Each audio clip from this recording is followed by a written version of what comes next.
Hi. പണ്ടത്തെ അപേക്ഷിച്ച് ഇപ്പോൾ താടി കുറേ പോപ്പുലറായി വന്നിട്ട് കുറേ താടിക്കാരെ കാണാൻ റോഡിൽ ഇറങ്ങി.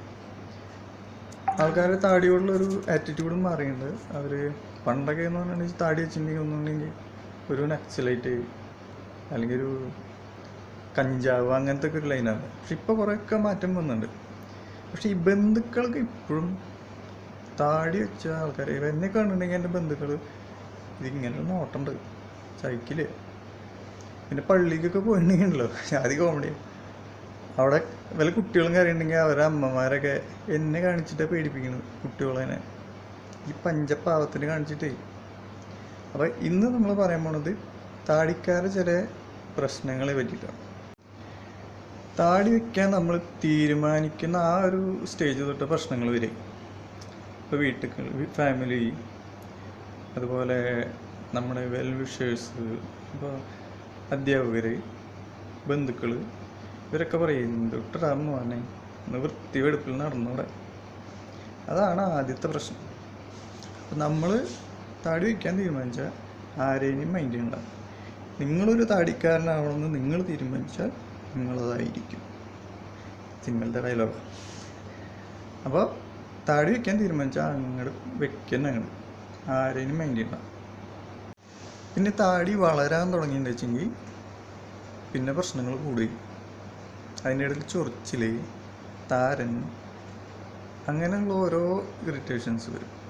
അപ്പോൾ ഇതിന് പ്രധാനപ്പെട്ട കാരണം എന്താണെന്ന് വെച്ചാൽ നമ്മുടെ സ്കിന്ന് ഡ്രൈ ആവുന്നു. അപ്പോൾ അതിൻ്റെ പരിഹാരം നിങ്ങൾ അമ്മോട് ചോദിച്ചാൽ മതി.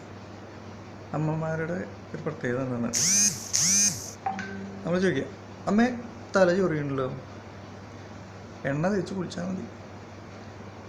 അമ്മ വയറ് വേദനയായിട്ട് വയ്യ, നീ എണ്ണ തേച്ച് കുളിക്ക്, ശരിയാവും. അമ്മ എക്സാമിന് തോറ്റു,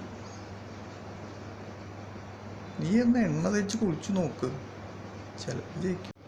അല്ലാണ്ട് അമ്മമാർക്ക് ഇപ്പോൾ ഇതിനെ പറ്റിയിട്ട് വലിയ പിടിയുണ്ടായിട്ടൊന്നുമല്ല. എന്നിട്ടും മാറണില്ല, ചൊറിച്ചിൽ നിൽക്കണില്ല എന്നുണ്ടെങ്കിൽ ഒരു ഡോക്ടറെ കാണും, മരുന്ന് കഴിക്കുക, അതോടെ ശരിയാവും. പിന്നെ ഈ താടിയും മീശയും വെച്ച ആൾക്കാരുടെ പ്രശ്നം ഭക്ഷണം കഴിക്കുക എന്ന് പറഞ്ഞാൽ ഒരു ടാസ്ക്കാണ്. പ്രത്യേകിച്ച് ചില ഫുഡുണ്ട്, പപ്സ്,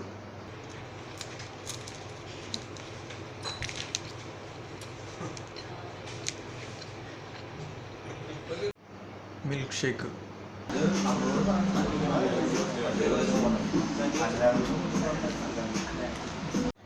പിന്നെ ഐസ്ക്രീം. ഇതൊക്കെ തിന്നു കഴിഞ്ഞിട്ടുണ്ടെങ്കിൽ ഉണ്ടല്ലോ നമ്മുടെ കോലൊന്നും കാണണം. ഒരു 4 ആൾ കൂടുന്ന സ്ഥലമാണെങ്കിൽ നമ്മുടെ മാന പോയി കിട്ടും. അപ്പോൾ ഇതിൻ്റെ പരിഹാരം എന്താണെന്ന് വെച്ചിട്ടുണ്ടെങ്കിൽ സ്പൂണ്, ഫോർക്ക് ഇതൊക്കെ ഉപയോഗിച്ച് ഭക്ഷണം കഴിക്കാം. പിന്നെ സ്ട്രോ ഉപയോഗിക്കാം. പിന്നെ എപ്പോഴും ഒരു കർച്ചീഫ് കയ്യിൽ വയ്ക്കുക, അല്ലെങ്കിൽ ടിഷ്യൂ പേപ്പറോ അങ്ങനെ എന്തെങ്കിലും. പ്രശ്നം തോന്നുകയാണെങ്കിൽ അപ്പോൾ തുടച്ച് വൃത്തിയാക്കാം. അപ്പോൾ താടി വയ്ക്കാൻ ആഗ്രഹിക്കുന്ന ആളുകൾക്കും താടിയുള്ള ആളുകൾക്കും എല്ലാവർക്കും എല്ലാവിധ ആശംസകളും നേരുന്നു. ബൈ.